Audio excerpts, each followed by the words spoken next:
bout et nous ne pouvons pas abandonner nos terres. Ce sont les terres qui nous ont été léguées par nos ancêtres et nous sommes dans l'obligation de résister pour que même 1 centimètre de nos différents territoires ne puisse pas être cédé et à toute menace quelconque étrangère, mais aussi c'est à toute la population qui collaborerait avec l'ennemi. L'État a évolué et je pense que nous avons perdu tant de nos compatriotes.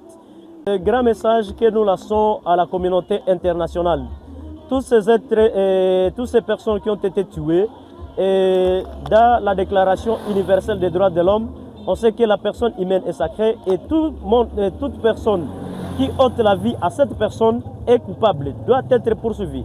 Raison pour laquelle à la CPI ainsi que d'autres puissances, nous leur appelons de se focaliser il faut qu'il y ait des enquêtes indépendantes pour qu'au moins un jour, les responsables de tous ces crimes puissent répondre de ces actes. Et surtout, ceux-là qui sont même dans le gouvernement congolais, parce que nous savons que l'ennemi ne pourrait pas continuer à tuer les civils pendant beaucoup d'années ici, sans qu'il n'y ait pas une complicité interne. Donc, quelle que soit la complicité interne ou externe, et tous ces commanditaires, nous voulions qu'il y ait une enquête afin que la justice puisse prendre cette situation à main et que la CPI puisse enquêter sur la situation, sur tous ces crimes, et parce que l'ADF, la façon dont il était en train d'égorger nos populations civiles, c'est un grand crime que nécessairement